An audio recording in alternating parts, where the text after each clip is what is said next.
प्यारे बच्चों, कक्षा 10 गणित के आज के सत्र में आपका स्वागत है। हम पढ़ रहे हैं पाठ 4 द्विघात समीकरण, जिसकी प्रश्नावली 4.3 का प्रश्न नंबर 7 आज हमें करना है। प्रश्न नंबर 6 तक कल हो गए थे, आज 7वां प्रश्न करना है। ये प्रश्न थोड़ा अलग है। अब इसमें क्या अलग है वह अभी आप समझ जाएंगे। इसमें है प्रश्न नंबर 7, दो संख्याओं के वर्गों का अंतर 180 है। छोटी संख्या का वर्ग बड़ी संख्या का 8 गुना है। दोनों संख्याएं ज्ञात कीजिए। संख्याओं के वर्गों का अंतर दे रखा है, वर्ग यानी कि स्क्वायर, ठीक है ना। संख्याओं का अंतर नहीं दे रखा है। दूसरी बात, छोटी संख्या का वर्ग बड़ी संख्या का 8 गुना है। जो बड़ी संख्या का 8 गुना है लेकिन छोटी संख्या का वर्ग है। वर्गों में बात हो रही है, यहाँ पर डायरेक्ट संख्याओं की बात नहीं हो रही है, वर्गों की बात हो रही है, ठीक है ना। तो यहाँ जो हम संख्या मानते हैं उसमें हमें थोड़ी सी फेरबदल करना पड़ेगा। हम यह किस प्रकार से मानेंगे? हम मान लेंगे, माना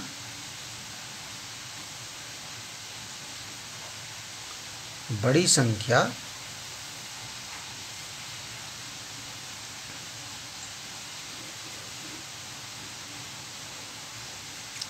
x है, वह छोटी संख्या y है।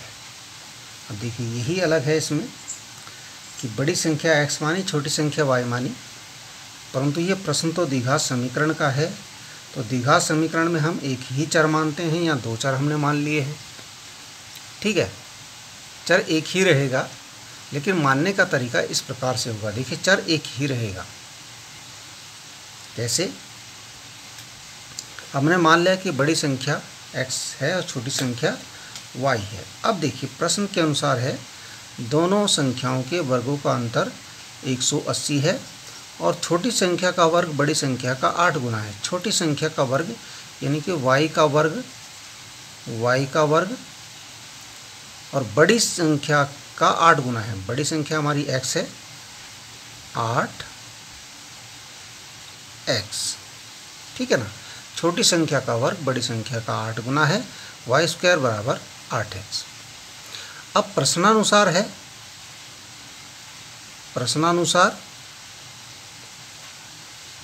दोनों संख्याओं के वर्गों का अंतर 180 है, यानी कि बड़ी संख्या के वर्ग में से छोटी संख्या के वर्ग को घटाते हैं तो अंतर आता है 180, ठीक है ना। इस प्रकार से बनेगा। अब देखिए, x² ऋण y² की वैल्यू हमने मान रखी, यहाँ निकाल रखी है 8x, क्योंकि छोटी संख्या का वर्ग बड़ी संख्या का 8 गुना है। तो y² के स्थान पर हम 8x लिख सकते हैं बराबर 180। 180 का पक्षांतर कर सकते हैं,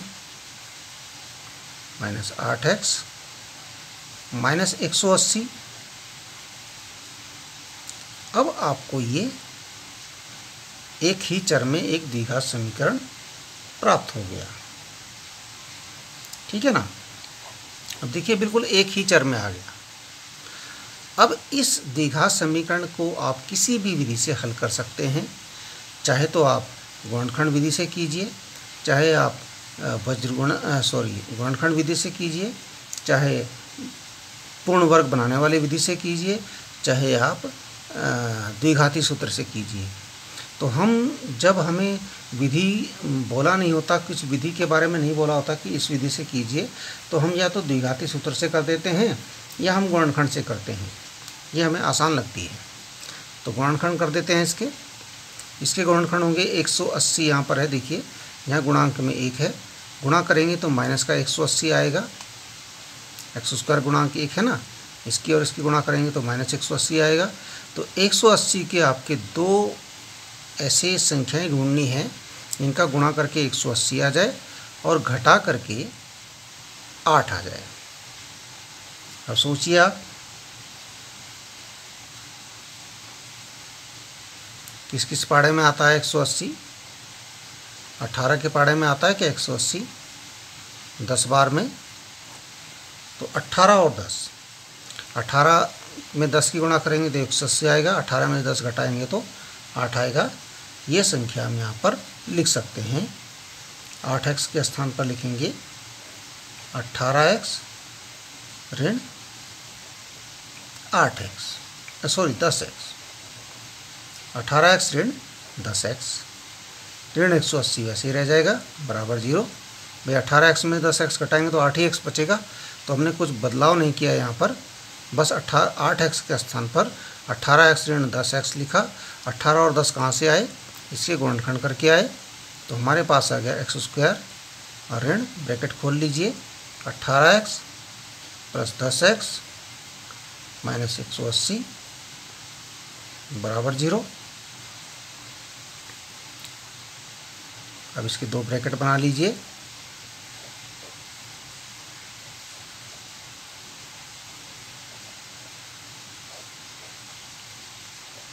बराबर 0। अब यहाँ देखिए, अब कॉमन वाली प्रक्रिया अपनानी पड़ेगी आपको। यहाँ एक्स स्क्वायर ऋण 18x है, इसमें क्या कॉमन होगा? तो यहाँ लिखेंगे एक्स स्क्वायर, ये रफ्तार ये है 18x, यहाँ लिखेंगे एक्स स्क्वायर का होगा, गुणनखंड करेंगे तो x गुणा x आ जाएगा, 18 का हो जाएगा तो 18 गुणा x आ जाएगा, x हो जाएगा कॉमन, x कॉमन होगा तो यहाँ हम क्या करेंगे, x कॉमन ले करके अंदर बचेगा यहाँ पर इस एक्स स्क्वायर के स्थान पर तो x बच जाएगा और 18x के स्थान पर 18 बच जाएगा, तो यहाँ आ जाएगा x ऋण 18। अब देखिए दूसरे वाले में कॉमन लेना है, इसको भी आप अलग से कर सकते हैं। 10x बराबर 10 गुणा x, अब यहाँ 180 है तो 180 बराबर 10 गुणा 180, 10 कॉमन हो गया। हमारे पास क्या बचा यहाँ पर? 10x वाले स्थान पर x बचा और 180 वाले स्थान पर 18, 10 गुणा 18 था ना, 18 बचा।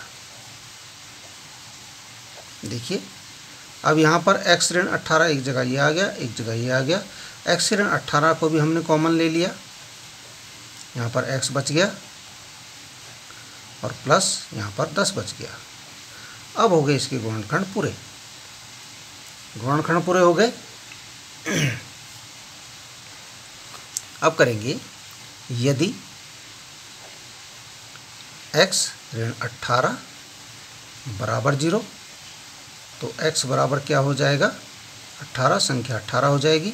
और यदि x प्लस 10 बराबर 0 तो x बराबर 10 का पक्षांतर होगा -10 आ जाएगा। लेकिन क्योंकि ये दो संख्याएं हैं, संख्या ऋणात्मक वर्गों का योग दे रखा है, छोटी संख्या का वर्ग बड़ी संख्या का 8 गुना है, तो यहाँ ठीक है ना, ये ऋणात्मक नहीं होंगी, इसको हम नहीं मानते हैं, ठीक है।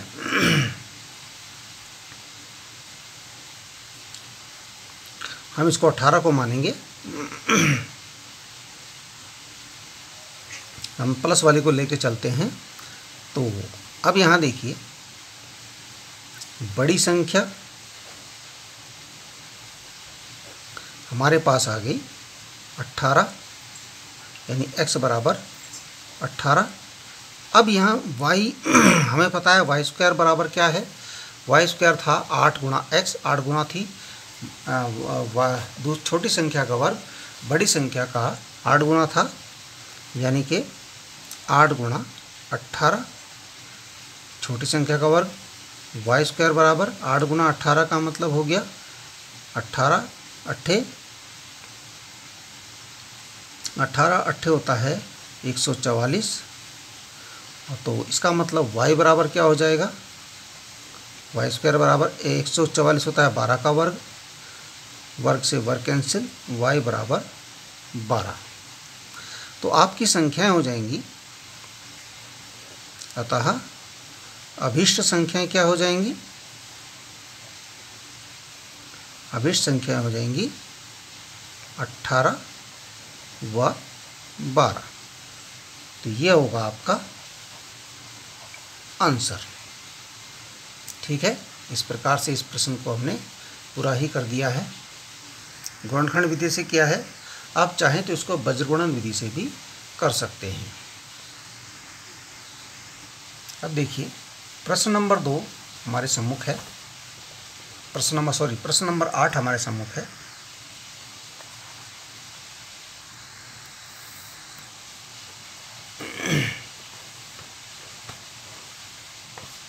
यह रेलगाड़ी वाला प्रश्न है। एक रेलगाड़ी एक समान चाल से 360 किलोमीटर दूरी तय करती है। क्योंकि एक ही रेलगाड़ी है, दो रेलगाड़ी नहीं है। दो रेलगाड़ी हो जाती तो हम कह देते कि ये प्रश्न तो दो चर वाले रैखिक समीकरण का है। यहाँ एक ही रेलगाड़ी है। एक रेलगाड़ी एक समान चाल से 360 किलोमीटर दूरी तय करती है। यदि यह चाल 5 किलोमीटर प्रति घंटा अधिक होती, कुछ चाल है उसकी, यदि 5 किलोमीटर की स्पीड ज़्यादा होती तो उस यात्रा में 1 घंटा कम समय लगता। रेलगाड़ी की चाल ज्ञात कीजिए। इसको हम कैसे करेंगे?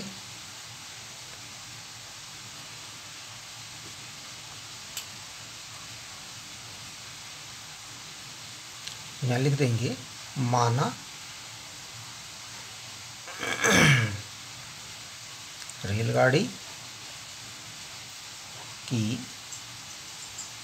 चाल, माना रेलगाड़ी की चाल x किलोमीटर प्रति घंटा है। x किलोमीटर प्रति घंटा पढ़ेंगे इसको, km यानी किलोमीटर, ये स्लैश लगाया और h का मतलब आवर यानी घंटा, किलोमीटर प्रति घंटा। ठीक है ना। अब देखिए, और दूरी आपकी कितनी है? दूरी है 360 किलोमीटर।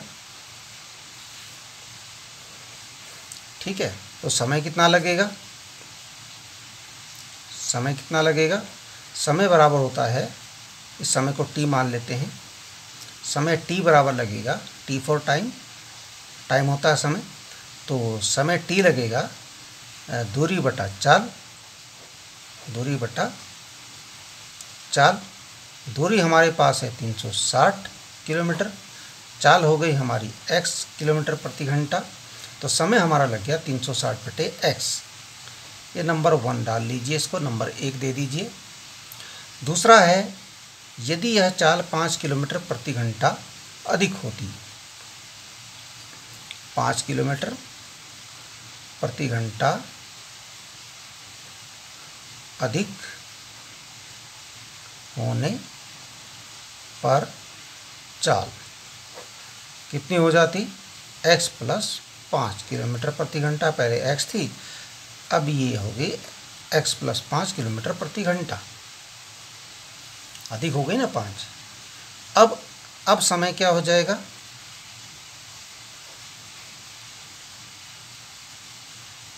अब क्योंकि चाल ज़्यादा हो गई तो समय कम लगेगा, है ना। तो अब यहाँ एक t तो आ गया, समय को t ही लेते हैं, तो हम इसे t1 कर देते हैं और दूसरे वाले को t2 कर देते हैं, समय t2। दूरी बराबर, समय बराबर होता है दूरी बटा चाल। दूरी है 360, वही है अभी, चाल हो गई है x प्लस 5। ठीक है ना, इतना घंटे लग गए।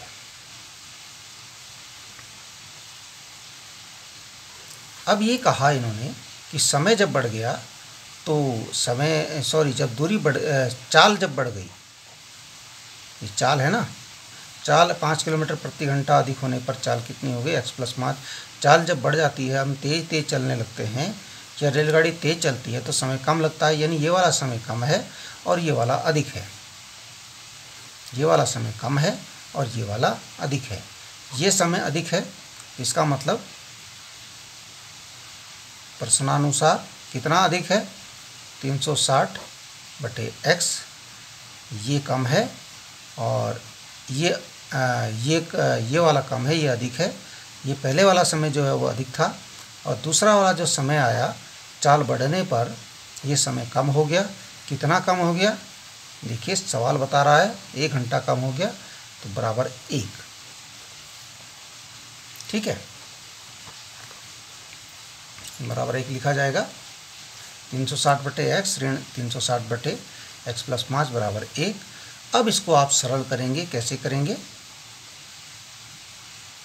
360 चाहे तो पहले कॉमन ले लीजिए, दोनों जगह 360 है। यहाँ हम लिख सकते हैं 1 बटा एक्स, यहाँ लिख सकते हैं 1 बटा एक्स प्लस 5 बराबर 1। अब क्या हो जाएगा? ब्रैकेट के अंदर इसको यहाँ इसको हर समान कीजिए। हर समान कैसे करते हैं हम? x प्लस 5 की गुणा यहाँ ऊपर 1 में, x की गुणा यहाँ इस 1 में, और x प्लस 5 की गुणा नीचे। नीचे गुणा हो जाएगी x गुणा x प्लस 5, ऊपर हो जाएगी x प्लस 5, x की गुणा यहाँ होगी x ऋण x बराबर आ जाएगा 1। ठीक है। अब यहाँ x से x कटेगा, ये हो जाएगा 360 गुणा ये बचेगा 5 बटे में आ जाएगा x स्क्वायर, x की इसमें गुणा होगी x स्क्वायर ऋण 5x बराबर 1। 360 की 5 में गुणा करेंगे तो हमारा गुणा हो जाएगा 5 5 0 0, 5 6 का 30 का 0, 5 3 15 और 3 18, 1800 आ गया बटे एक्स स्क्वायर ऋण 5x बराबर 1। अब यहाँ पर तो बटे में, यहाँ तो ऊपर भी अंश भी है, हर भी है, यहाँ पर है नहीं तो बटे 1 लिख लीजिए। अब क्रॉस मल्टीप्लाई कीजिए, 1 की गुणा यहाँ पर और इसकी गुणा यहाँ पर, हमारे पास आ जाएगा 1800 बराबर हो जाएगा एक्स स्क्वायर ऋण 5x। क्योंकि 1 की गुणा हम किसी में भी करते हैं उसका मान में परिवर्तन नहीं होता है, उतना का उतने रह जाता है। ठीक है ना। 1 की गुणा 1800 में करी तो 1800 ही रह गया, और एक्स स्क्वायर माइनस 5x में 1 की गुणा करी तो इतना का इतने रह गया। अब यहाँ देखिए, इसको हम पक्षांतर कर देते हैं, यहाँ बचेगा एक्स स्क्वायर ऋण 5x ऋण 1800, या हम इसको ऐसे लिख देते हैं एक्स स्क्वायर ऋण 5x ऋण 1800 बराबर 0। अब यहाँ हमने ये द्विघात समीकरण प्राप्त कर लिया है, मानक रूप में आ गया है ये। अब आप क्या करेंगे?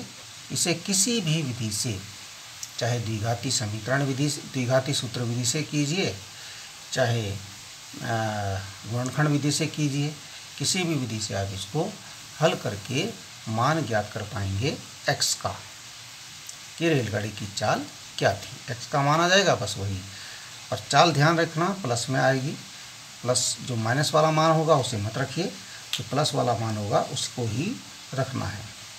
ठीक है। इसको आपने सरल करना है, चाहे गुणनखंड विधि से कीजिए, चाहे द्विघाती सूत्र से कीजिए। ठीक है। Okay and thank you.